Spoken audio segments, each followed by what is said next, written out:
बिस्मिल्लाहिर्रहमानिर्रहीम। Welcome back to my channel kitchen with Jaisha. उम्मीद करती हूँ आप सब ठीक होंगे, हंसते मुस्कुराते होंगे।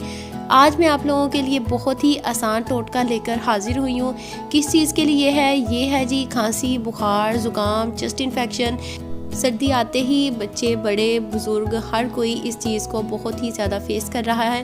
महंगी महंगी मेडिसिन से बेहतर है क्यों ना हम इस चीज़ को घर में ही पड़ी चंद चीज़ों से बनाकर रेडी करें। और इसको बनाने का तरीका भी बहुत ही ज़्यादा आसान है। चले जी बगैर टाइम वेस्ट किए इसे बनाना स्टार्ट करते हैं।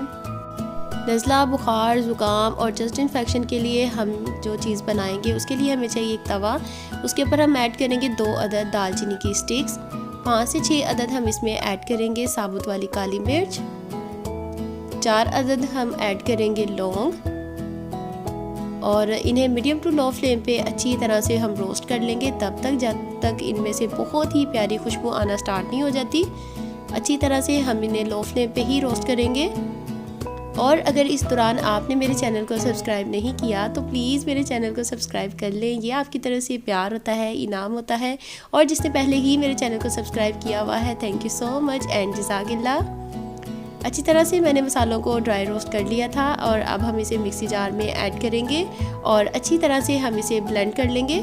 अगर आपके पास मिक्सी जार नहीं तो आप इसे सिलवट्टे में या कुंडी डंडे में भी ऐड करके अच्छी तरह से इसे पीस सकते हैं।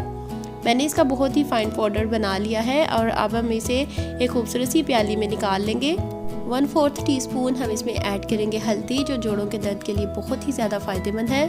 1/4 टीस्पून हम इसमें ऐड करेंगे काला नमक। अगर आपके पास काला नमक नहीं तो आप इसमें आम नमक जो घर में यूज़ करते हैं वो ऐड कर सकते हैं। 1/4 टीस्पून हम इसमें ऐड करेंगे अदरक और 2 टेबलस्पून भर के हम इसमें ऐड करेंगे शहद। शहद में अल्लाह ताला ने बहुत ही ज़्यादा शिफा रखी है। और जो मैंने इसमें अदरक ऐड किया है, अदरक तो बहुत ही ज़्यादा फ़ायदेमंद है, जो हमारे सांस के निज़ाम को अच्छा करता है, चेस्ट इन्फेक्शन से बचाता है और खांसी से भी बचाता है।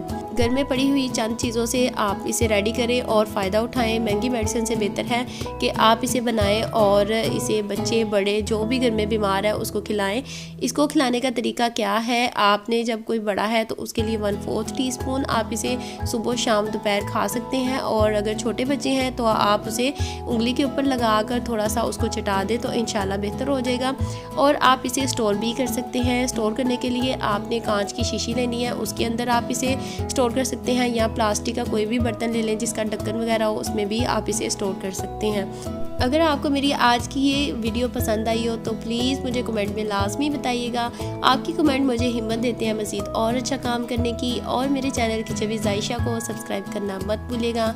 मिलते हैं नेक्स्ट वीडियो में, तब तक के लिए अल्लाह हाफिज़।